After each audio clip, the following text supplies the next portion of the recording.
Eh bien salut à tous, c'est Darkman PC et on se retrouve aujourd'hui sur Premiere Pro pour une vidéo Tips and Tricks ou en français trucs et astuces. Donc vidéo qui, comme son nom l'indique, va regrouper des petites astuces, des petits raccourcis clavier vraiment pratiques et qui vont vraiment faciliter et accélérer vos montages. Alors pour ce premier épisode j'en ai sélectionné 8, alors on y va tout de suite.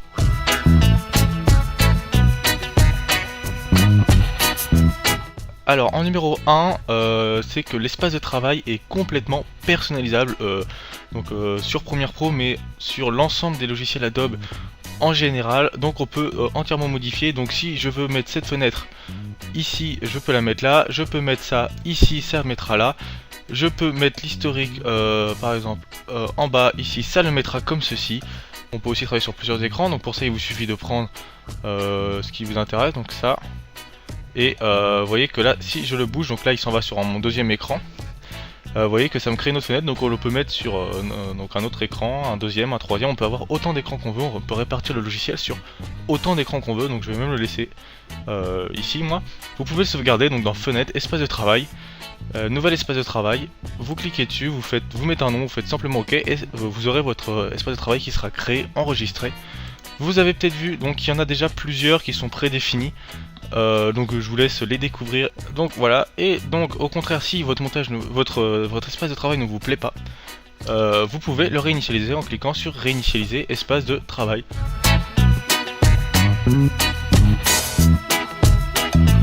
Alors numéro 2, on va commencer avec les petits raccourcis clavier.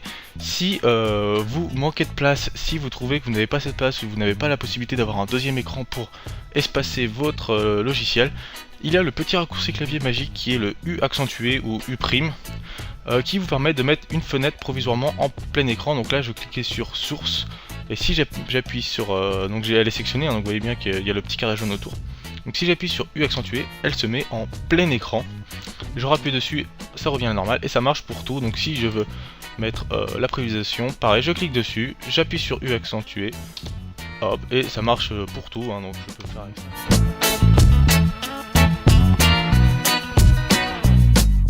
En numéro 3, comment créer des pistes vidéo ou des pistes audio. Très simple, il y a deux techniques. Donc une technique vraiment très simple qui consiste à prendre un fichier, une séquence, enfin tout ce que vous pouvez mettre sur la timeline et de le glisser dans la partie vide au-dessus. Hop, ça vous crée automatiquement une quatrième piste vidéo et exactement pareil pour le son, vous le mettez là, ça vous en crée une autre, donc ça c'est la manière rapide. Vous pouvez aussi faire clic droit, ajouter des pistes, et là l'avantage c'est que vous pouvez directement ajouter le nombre de pistes que vous voulez et où vous voulez. Donc par exemple on dit que je veux en ajouter 5 pistes vidéo en dessous de la piste 4, donc ce sera après piste 3, vidéo 3, et donc ça marche aussi pour l'audio, donc je peux aussi créer en même temps des pistes audio. Là je vais pas le faire, je fais OK et vous voyez que 5 pistes vidéo sont apparues.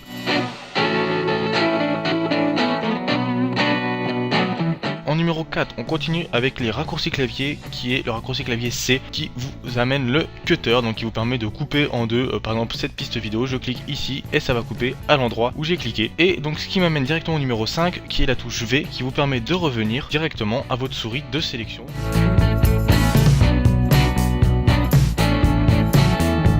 On continue toujours et encore avec les raccourcis clavier.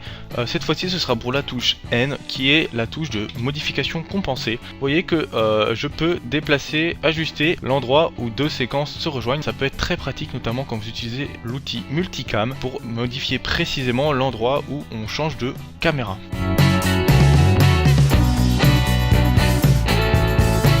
Numéro 7, la touche Alt.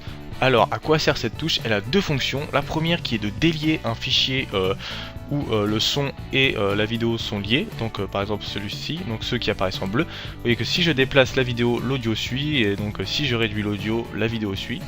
Donc vous maintenez Alt, vous sélectionnez votre piste vidéo par exemple, vous relâchez Alt et vous voyez que là je peux déplacer la vidéo sans que le son suive, donc je vais les remettre.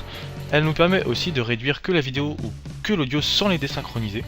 Donc par exemple, vous maintenez Alt, vous réduisez et vous voyez que là j'ai réduit que la vidéo mais elle ne s'est pas désynchronisée de l'audio, donc là vous aurez l'audio sans vidéo et à partir de ce moment là, vous récupérez la vidéo toujours synchronisée avec le son. Ça c'était la première fonction de Alt, donc délier, et deuxième fonction c'est de faire un copier-coller. Vous maintenez Alt, vous cliquez, vous bougez toujours en maintenant Alt appuyé et si je mets là, ça m'a copié ma piste vidéo. Si vous sélectionnez tout, donc je clique sur les deux sont sélectionnés, je maintiens Alt, je déplace. Hop, je vais le déplacer ici. Hop, voilà, vous voyez que ça m'a copié-collé mon audio et ma vidéo.